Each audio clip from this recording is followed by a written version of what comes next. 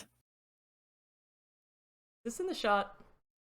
Most of it is. You could just move it towards to the right from the viewer perspective. So I guess left. What the hell? There you go. You're good. Do it higher. Now I can't see what I'm reading now, though. I mean, just put it over your face. We'll work on this together. We're teammates, Moat. I can't. Okay. So. Right. Quality. Proud of you. H is equal Besties to from the Westies. So Dab. the set point, and then circumstance is C. So it's your set point naturally plus circumstances plus voluntary activity. So that is the equation. I'm going to put it down because we're going to talk about it. So we'll just repeat. Okay, so Kaynard asked, what if your happiness is in the pursuit of reaching a higher score and not in the score itself? So that I, is I'm gonna interject because I think that would eventually lead to an abject misery because that dogged pursuit is going to be tiring, and if you are fixated on doing so, you will inevitably be miserable again. Your new milestone is to keep reaching that same level of happiness. Not necessarily the high score anymore, but the feeling of the happiness you get from pursuing that. right. Something that, like, because it doesn't have like a set point, an accomplishable point that can be argued as done, you're gonna eventually fail.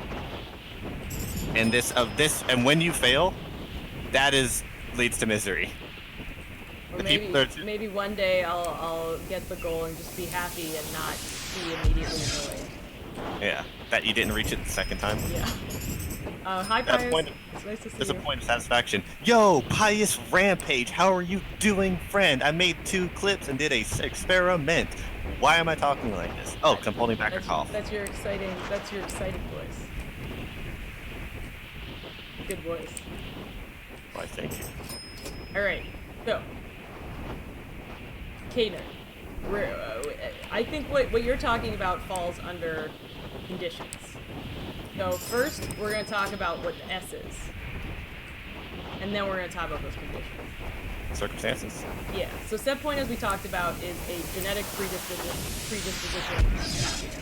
So that accounts for about 50% of our overall happiness. So that's a pretty big chunk, right? So a lot of what our initial satisfaction is determined by genetics, and that can suck, right? But glass half full, 50%'s only half. So if the other half is determined by other things, there's a good chance, I think, that a naturally, maybe genetically more happy person with a higher baseline would be more satisfied in life. But then someone with maybe a lower natural baseline who is considering those factors or happens to meet those factors would be happier than that other person, right? I'm listening. So, so that would lead us to conditions. So yeah, K-Nerd says the point is inherently intangible, but if you find happiness in pursuit of that goal, you'll never be unhappy. An ideal goal. So if that is what happens, and you're genuinely happy chasing that goal, that could be the case, right? Unfortunately, a lot of people's brains don't think that way. Yeah. Statistically, circumstance if it's a goal that's intangible and technically unreachable because there isn't a set point, right? You will get to circumstances will align where you are unable to pursue it. And since that pursuit is your form of happiness, you will be miserable for being unable to pursue it any further. Yeah. Just like everyone reaches a ceiling, and in this one, that one's a bit of a weirder ceiling. There's not a numerical value to it, which is also kind of contradictory. Because there's no limit. Sure, you could do that pursuit over and over, but you can't do that pursuit indefinitely. There will be a point when you are unable to pursue it any further. Yeah.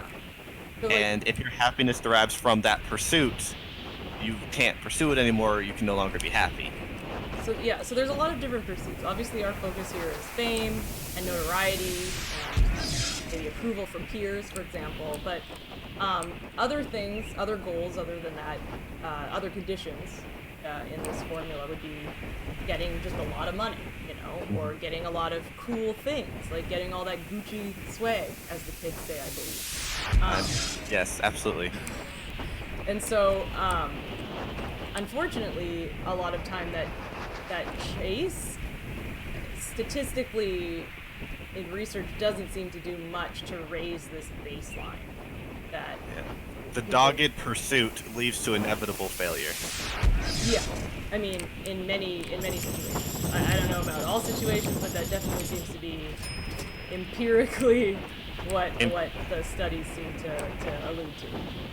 Yeah, Moat is pursuing reaching her high score. I think I'm gonna beat it this time. I'm feeling pretty good about this one.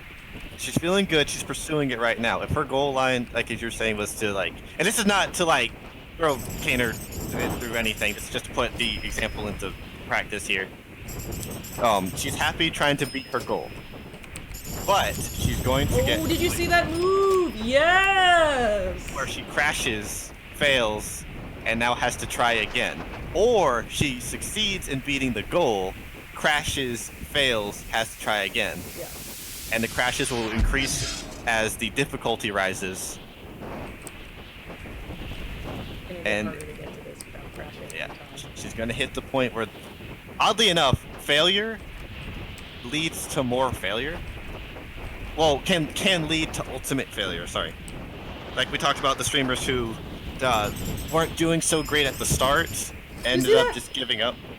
So proud of you, Mo. New high score. Okay. Okay, so what is my goal? Internet. To beat the high score or to get better at the game. And what motivation would get me further in the game?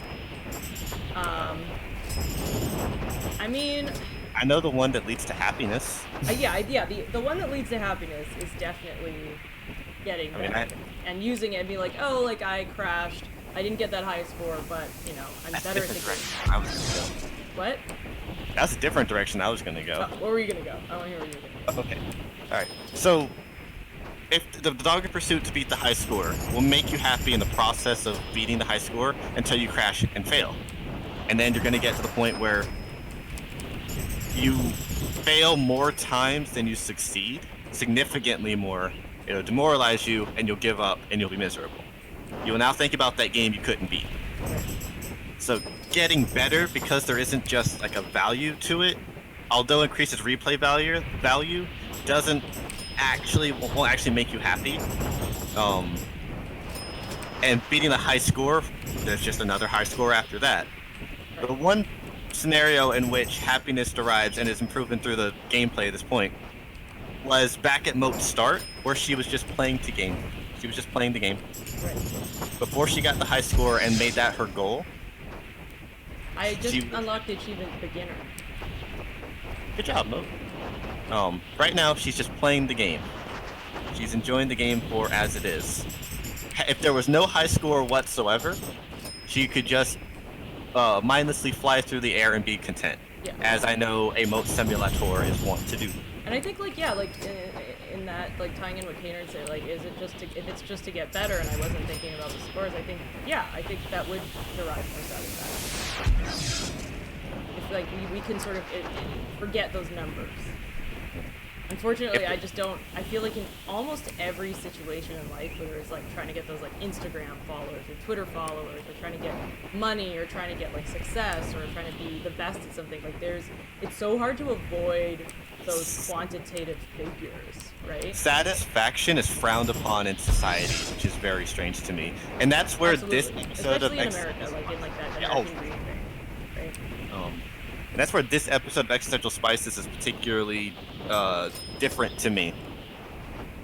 The longevity of happiness is what I'm alluring to. I see. He's like you can indefinitely continue to try to reach your goal, but you will. Long-term happy. So failures will stack up, and you will give up eventually. So. Because there isn't a point where you are satisfied. So in you terms, are pursuing it doggedly. Sorry, go ahead. Now go ahead. Okay, well, in terms of longevity of happiness, from what I learned from, I just like scrolled on my laptop to try and scroll down. What Sonia found is that a lot of it ends in the third category, which would be voluntary activities. So in terms of this chasing the goals, there was actually a study in terms of, this was more in terms of wealth, but I think it ties in because it was about the Forbes, some of the people on the Forbes list, and this guy named Ed Diner, I don't know, he had like done research for over 30 years of happiness, and he compared people on the Forbes list. Now I think Forbes can definitely be relevant to this because, you know, rich and famous often tied together, but also, you know, when you look at the Forbes lists, at least in these days, it's a mix of famous people along with people who are very respected in their field, right? So there's some people who like venture to make money through like inheritance or something, but a lot of the people, you know, they're famous people. They got money because people like them, or they got money because they are, you know, they made Facebook. Like, they did something really, really impressive that merited this sort of large success to land in the magazine, right? Right. So he compared 100 people in the Forbes magazine to a different print publication, just 100 people selected at random from the phone book. So, Oh, sweet. Yeah. Great. Proud of myself. Pardon? What? No, go ahead. So, wealthy people on the Forbes list. So they were happier than just 100 random people they pulled from the phone book, but they were only modestly happier. And 37% of the group were actually less happy than non-wealthy people. And none of the people believed that money was a major source of happiness. So I think this is strange to me, because to me this is sort of like, these were people who doggedly are chasing either like, yes, that was so high. And then into the wall. So these are people who are doggedly chasing a goal. So they're constantly chasing a goal, whether that be, whether that be wealth, or whether that is notoriety, or whether that's, being famous and like being very successful in their field. It seems that these are the people who I would expect are the ones chasing that goal, like trying to get a motivation to achieve happiness, and yet they're a little bit happier than just 100 random people taken from the phone book. Like the top people, like this has got to be like above the 1%, or only like marginally happier than like 100 random people from a book. Thus completely obliterating the notion that fame equates, or fame will bring happiness. Yeah, fame, success, all that. And then like, and 30% of the people were actually less happy. So so if achieving this fame and the wealth and the notoriety, if that is not the whole story, and genetics isn't the whole story, then what, right? Kaynard says money isn't a source of happiness, but it gives you the freedom to pursue your happiness in your main goal in life. Yeah, exactly. So like a lot of, it's sort of a jumping point to get it, but getting that itself doesn't appear to be what actually brings satisfaction. So what is it, right? And so that brings us to the third part. Oh, should I bring up this thing again? Which is voluntary activities. Wait. Which is also can be known as thoughts and actions. You could choose to stop playing the game right now. I'm just, I might get. No, I'm saying that the voluntary action where you can be satisfied is like, that would make you happy with the game if you just stop playing. I'm just gonna play again, Chum. I'm sure this is fine. Happiness comes from within. Exactly. Okay, here we go. That ties into thoughts and actions, voluntary activities. Excellent. So, thoughts and actions are covered by a lot of things so I've done a fair amount of therapy, mindfulness, less meditation, but I wish I did more. And I've noticed that a lot of these things that end up in this sort of thoughts and actions category, it really fits into sort of meditation, mindfulness, therapy, etc.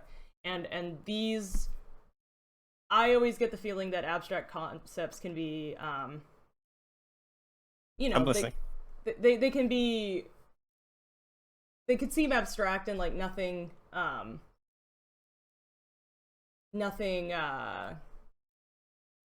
true, I guess. They don't, they might seem kind of like, I'm trying to think of a word that's not just BS, but they kind of seem like BS, but there's a lot of research and indications that there's true success from this, right? And so examples of this are things of having, just doing mindfulness and meditation, like doing a gratitude journal.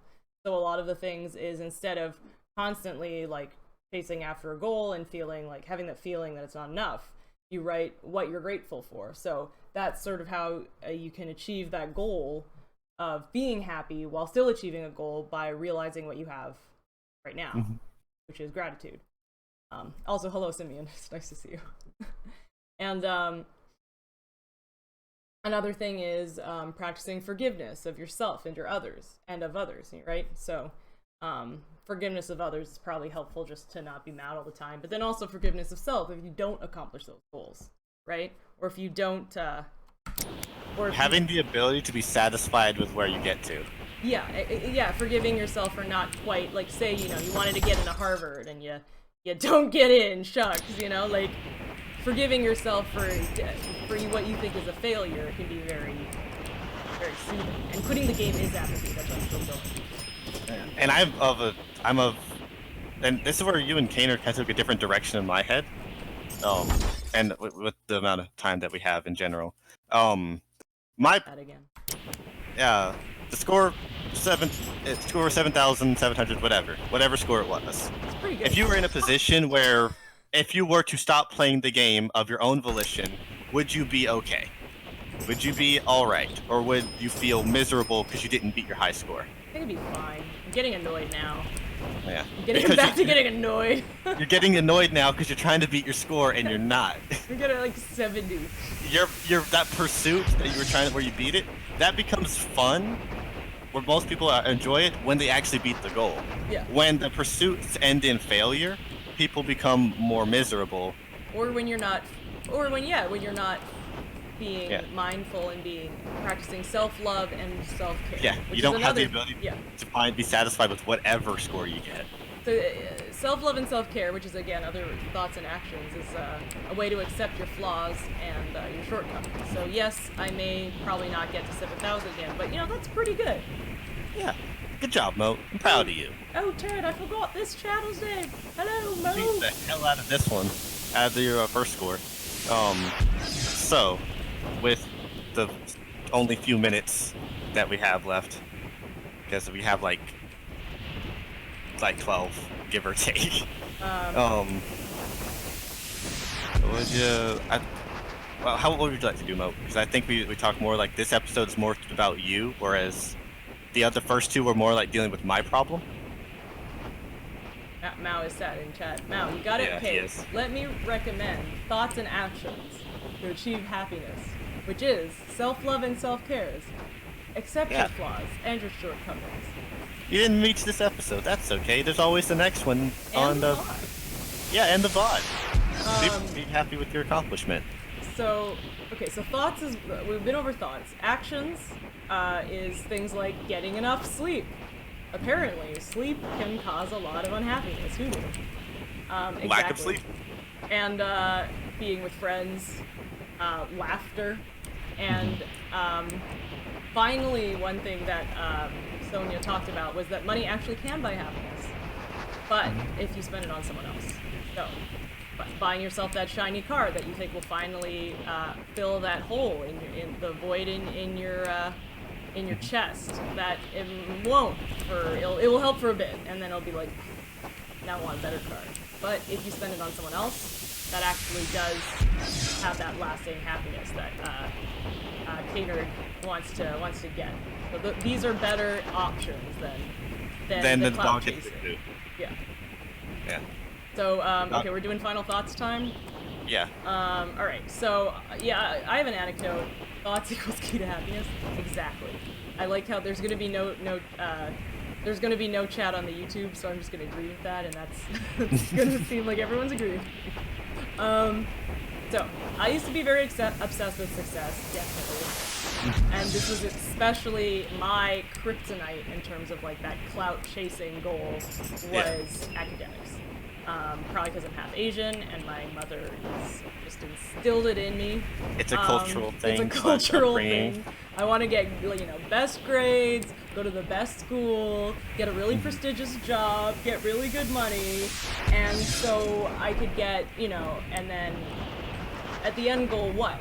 So I convinced myself that it was to find purpose, right? To maybe make a difference in the world. If you're really good academically, you can do some research, or you can I don't know, like come up with something that would really make a difference in the world, right? And so I chased these goals, but not only is that a really intense goal to put on someone to what am I going to cure cancer? I'm like an autistic, but not only was that like a lot of pressure to put on me. No. It was also, I kind of forgot why I chased those goals in the first place, and why I wanted to be successful, and why I wanted to get that good job, and why I wanted to get into that top school. And as a result, I got very, very sick, both physically and definitely mentally. And it took a lot of things. Basically, it took me getting to what was pretty much close, if not at my rock bottom with my health, to realize that these goals weren't finding meaning, and I had to quickly reevaluate why, like, what goals I was chasing, why was I chasing them, and it's just sort of threw everything out the window, right? Yeah, instead of having an intangible goal, you look for goals that were reachable that you could be complacent with. Not necessarily complacent though, because like complacent sounds like you're kind of like settling. You know what I mean? Yeah, but that's the appropriate reaction. It's just unfortunate that society says we're not allowed to settle. But instead of like settling though, like it's settle, because settling has that connotation of being Satisfaction. Yeah, being satisfied. Exactly. With the area you're at, which becomes settling at the area. Yeah, and so I think that the whole point of like settling is sort of a cultural. To me, that's sort of shaped by culture to believe that finding satisfaction and finding where you want to be is settling. You know, it is. So basically, it just took me a lot of things in my life that helped me a lot, and so things that helped me a lot were a lot like these thoughts and actions that Sonia said in this equation, right? And so there's a lot of overlap. So things that I wrote down without, thinking about these were therapy. They were meditation, mindfulness, going on Twitch and joining a community of people who wanted to be creative and who wanted to support each other. And a lot of these things hit these boxes in terms of thoughts and actions rather than constantly having a goal. And obviously, being on Twitch and like having goals in mind means you want to get numbers, you want to achieve following and all that sort of thing. But at the end of the day, what really brought me happiness has been just finding meaning in friendship, in creativity, in community, and in just like gratefulness and loving like the community we're in and what we've accomplished. So that really helped me in my life go from someone who was pretty deeply unhappy with where their life was heading to someone who is very happy with what's happening now and looking forward to the future, and I think that's where I'm at right now. It still goes up and down, Yeah. The set point is increased, you know what I mean? I got my that happiness set point, we raised that, right? The baseline is increased. I think that's fair to say. Yeah. So I don't know. This has been Moat's therapy time. How the turntables. Oh, yep. I managed to dodge this one, and I'll do mine very, very shortly. I dodged this one in the fact that I am not someone who doggedly pursues the next level of whatever. I find a goal, I have the goal, I reach the goal, I'm proud of the goal. Or I'm working on being proud of the goal. I'm finding the ability to be complacent with what I reached, be happy about what I reached. I was under more of the imposter syndrome thing where I didn't feel like I deserved what I got. Yeah, this is like the opposite. Yeah, this is the opposite. This is where the other end of the spectrum hits. Yeah. So for me, like this one didn't quite hit me because I don't recognize. If I was famous by everyone else's standards, I would not be able to recognize that fame. Not from, I need to hit the next level. It would be, what's happening? I don't know. I don't know what you're talking about. This has been Chum was able to dodge therapy. Don't worry, we'll try and get you in the next one. Damn it. All right. I think we can wrap up then. I think this is good. World domination Chum blog. That's correct, Pixel. All right. So this concludes our Existential Spices. Exactly. And we thank you very much for stopping by. I've had a good time. I did pretty good at this game, I think. Although it says I got 2 clips out of it. Got some good clips. Good. That's all I want. Some good clips and good times. And if you want to hang out with us on our main channel, got these. Our art was created by the lovely Lady Lee. who I always pronounce wrong even after all this time, and Pixel Pete, beautiful Pixel. So thank you guys very much. And we're all the Mizu gaming content creators, and we are happy and complacent. We are proud of where we are going. We are proud, and we're proud to what we've accomplished so far and where we're going. We beat our goal for our charity stream. Mizu raised over 3,200. So yeah, we are doing really good. I'm proud of us. Hell yeah. Goodbye, everyone. All right, thus concludes our episode 3. So I'm like, I'm not gonna cough on stream. Literally the last minute. God dang it! I was so close. I was like, I'm gonna drink some water. It's gonna be great, and then I'm just like, thoughts and prayers to Chum. Okay, we're gonna raid nap times. Is it NAPTIME or Z for the Canadians, UKers? All right. Thank you so much, guys. Please say hi to Nap Times, another amazing Mizu creator, and again, pray for Chum. I wish that was on purpose for a bit and not just I do have a face. Held it in. All right. Here, never forget. I will never forget that both me and my face will be in the next one somehow. We'll figure it out. Yes, Chum's face. We're aiming for Chum's face to be in the next stream. I don't like that statement, Mo, and I hope you never say it again. What? What did I say? Just raid the button. Okay. Hi, Skella. Bye, Skella. Come to our raid. I think this one went really well.